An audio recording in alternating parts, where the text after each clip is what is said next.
Subscribe कीजिए हमारे channel और प्रेस करें बेल आइकन और पाए हर वीडियो को देखने का मौका सबसे पहले।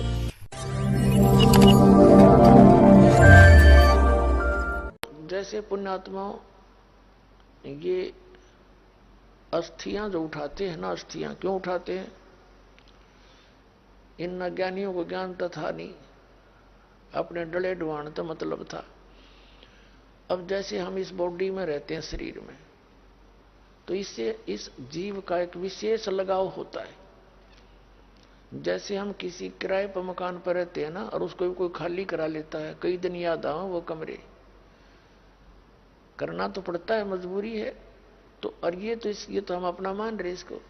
इसकी मृत्यु के उपरांत कुल के लोग तो इसको फूंक फाक देते हैं, इसका नामो निशान मिटा देते हैं, और वो जाता है ऊपर अपना कर्म का अकाउंट करा के फिर उसको वापस भेज देते हैं। क्योंकि 13 दिन में इसका सारा प्रोसेस पूरा हो लिया। तपस्या पे भी जा लेता है, वहां भी कष्ट उठा लेता है, फिर अन्य सब अकाउंट करा के इसको जो भी अगला जीवन मिलना है वो मिल जाता है, इसको वापस पटक दिया जाता है। तो जब ये वापस वहां आता है उस क्षेत्र में, ये कहां जाता है? घर पे आता है। घर से पता लगता है कि तेरे शरीर को कहां शमशान घाट पर फूका होगा, वहां जाता है। तो वहां इसने एक हड्डी भी मिल जाती है ना अपने उस शरीर की, उसके चिपक जाता है, या मेरी है। वहां से फिर ये सेवड़े टाइप के जो जंतर मंत्र करनी है, नकमी आत्मा, ये उन हड्डियों को उठा ले जाते हैं और वो भूत साथ चला जाता है वो प्राणी। फिर उसको वो अपने जंतर मंत्र से काबू करके उसका दुरुपयोग करते रहते। तो अस्थियां उठाने का ये सिस्टम इन नकलियों ने शुरू करवाया, नकली गुरुओं ने। क्योंकि पहले तो साधना गलत करवाई, जिसे भूत तो बनना ही था, उन्हें भी पता था कि भूत बने का होगा। और फिर उनने तो समाधान कराओ, फलाने में मेरा बाबू बोल रहा था, पिताजी बोल रहे हैं, फिर वो जंतर मंत्र करें जावे, ये बोले जाओ पिताजी, तो हो लिया काम उसका खराब सारा। तो इसलिए इन्होंने एक विकल्प खोजा कि इन सभी अस्थियों को उठाकर ऐसे गहरे जल में डालो, बह जाओ, पता ही ना लगे कित गैर कित नहीं। और ये भूत यहां से भाग जा उस अपनी अस्थियों की तलाश में।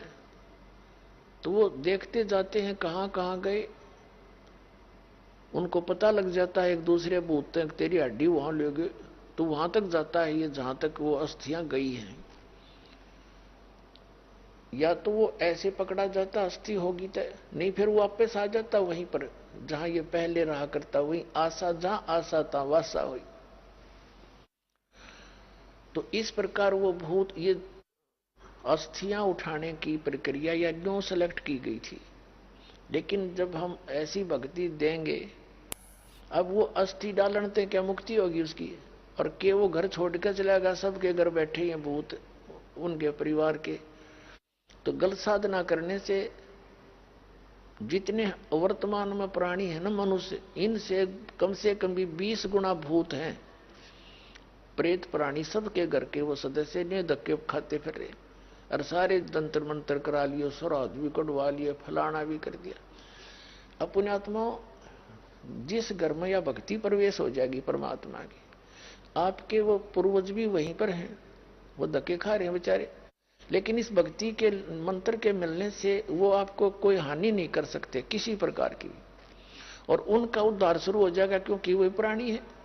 अब इस मंत्र का जिस घर में जाप होगा और ये आरती नित्यनेम रामायणी डेली होगी, तो उन प्रेतों पर भी असर होगा, वो भी जीव हैं और उनका भी कल्याण होगा। अब कैसे होगा? अब इस स्टोरी से क्लियर हो जाएगा, परमात्मा की इस कथा से। अब वो एक आत्मा का, जैसे कई आप देखते हो गर्भपात से मरण होता है, जैसे आपने श्री महावीर जैन जी का इतिहास दास ने बहुत बार दिखाया, उसमें उसके कई लाख बार तो गर्भपात से मरण हुआ। यानी जीव था, उसका संस्कार ऐसा था कि गर्भपात, इतना ही मनुष्य जीवन था उसका, कुछ महीने 2 महीने 6 महीने का, वो गर्भपात होकर मर गया और नेक्स्ट जूनी उसने प्राप्त करी। तो इसी प्रकार एक आत्मा का उस गंदे अंडे में इतना ही संस्कार था, उसने वो जन्म उसमें प्रवेश होना था और उसका खत्म होना था। ये समझ लो गर्भपात था उसका, वो खत्म हो जाता वो जीव। अब अंडा जब गंदा हो गया था और वो आत्मा के निमित्त था, उसकी बॉडी थी वह, तो वो आत्मा उसके चिपकी बैठी रही, उसका चिपकी बैठी रही, मेरा है मेरा है। अब जब भगवान शिव जी ये मंत्र सुना रहा था, वो अंडा स्वस्थ हो गया और वो तोता बन गया, फूट भी गया, बच्चा भी बन गया। और बच्चा बन के पार्वती तो समाधिस्थ होगी, उसने बोलना बंद कर दिया जब इससे ऊपर चली गई। क्योंकि इस हमारे शरीर में बहुत से ऐसे नजारे हैं इन चैनलों के माध्यम से, जिसका जो चैनल ऑन हो जाएगा उसमें वो उस जैसे जो टीवी ऑन कर दिया उसमें जो भी कार्यक्रम चल रहा है वो दिखाई देने लग जाएगा। तो पार्वती का चैनल ऑन हो गया, वो उस चैनल में घुस गई, उसमें देखो जाओगे क्या हो रहा है, कोई झरने बह रहे हैं, कोई डांस हो रहे हैं, फिल्म सी चल पड़ती है। तो नीचे की सुनना बंद हो गया, उसने, उसकी आत्मा आगे को चली गई और वो तोते का बच्चा बन के गंदे अंडे से निकलकर लगा करने हूं। अब भगवान शंकर ने देखा पार्वती तो बोल नहीं रही, मैं पूछ रहा हूं सुना है कि नहीं सुनती, तो आवाज कहां से आई? तो उसने देखा, तोते की तरफ देखा, खोगड़ की तरफ, वो तोता जो है फुर्र दे ही निकल के भाग गया। अब भगवान शिव ने सोचा इस नालायक ने मेरा मंत्र चुरा लिया, ये जब मनुष्य शरीर में होगा तो इस मंत्र को ये आगे किसी को देगा, अधिकारी यू है नहीं, नाश करेगा। तो भगवान शिव ने सोचा इस तोते न मार दूं। पार्वती तो वहां बैठी है, भगवान शिव जी उसके पीछे पीछे चल पड़ा, उड़ के सीधी तय। जान गया वो तोता भी एक बात बिगड़ेगी, बहुत स्पीड से बाज लिया। वेद व्यास जी ऋषि की पत्नी ने जमाई ली कुदरती, वहां शरीर छोड़ के तोते आला उसके मुंह के अंदर से अंदर प्रवेश कर गया पेट में। समय आने पर वहीं से उसने गर्भ धारण कर लिया और बच्चे का वहां शरीर उसको मिल गया, ऐसा कोई संस्कार बन गया उसका। अपना आत्मा देखो, अब इस मंत्र के देने का अधिकारी उस समय शिव ही था,